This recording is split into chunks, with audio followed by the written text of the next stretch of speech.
That night in '96 I severed for the first time the bond which wrote imposed upon me to test myself.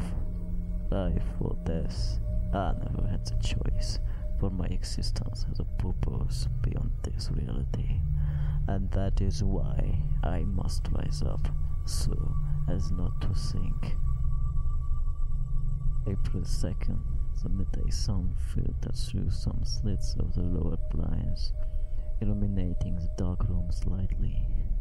On a low table there were bottles and cans overturned.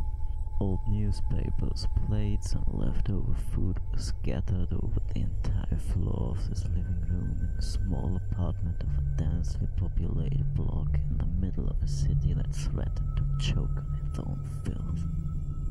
On a sofa, the color of which could no longer be identified due to various types of stains, barely visible in the meager sunlight, was the outline of a man of middle age. His bloated belly rose and fell with each monotonous breath. His arm slowly slid down from the sofa, and the bottle that had been in his hand rolled across the floor until it came upon an obstacle. Blood. Once again, my world spills. When I opened my eyes after something cold tapped against my forehead, I felt like I was staring directly into a blazing sun. So I got up, rubbing my aching eyes and tried not to remember what had happened yesterday. I lifted my weary legs and walked into the kitchen. Some cockroaches scurried before the small, hunched-over figure. The boy smiled briefly when the insects fled before him. The kitchen was furnished sparsely. Some tiles were missing, showing bare spots on the wall, and used dishes, pots and glasses were piled in an unsightly mound.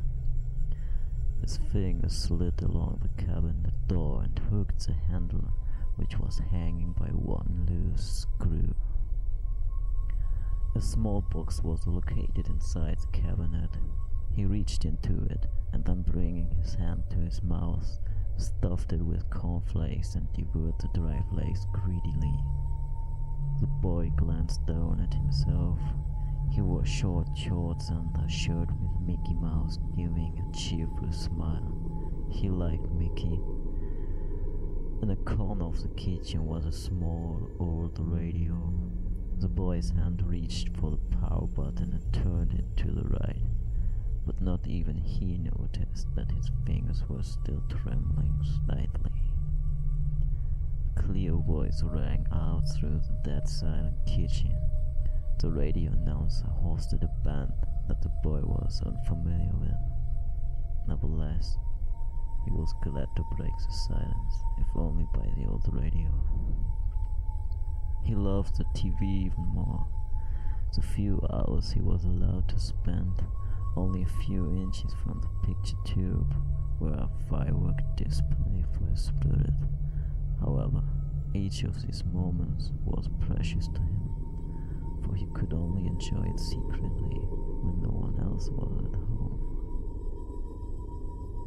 He leaned back in one of the 3 kitchen chairs, staring at the table. There were the pantyhose of his mother. At that time, he firmly believed that his mother was just a roommate in one of the many hotels that existed in the area. During the day, not many people were out and about. Some children would be playing outside, and some elderly would watch the asphalt. When the others had to pass through the area, they did quickly. So thirsty. The chair creaked when I got up, and I quietly walked through the living room. Fucking grave digger, you will die miserably. On tiptoe, I walked past him. How could my mother just be with it? She was a proud woman. I will always remember her like that. But I can't get her dump. Dark stain mascara rimmed the eyes out of my head. How many times had she told me that she was fine? But she was one of the gentlest people I had met in my entire life.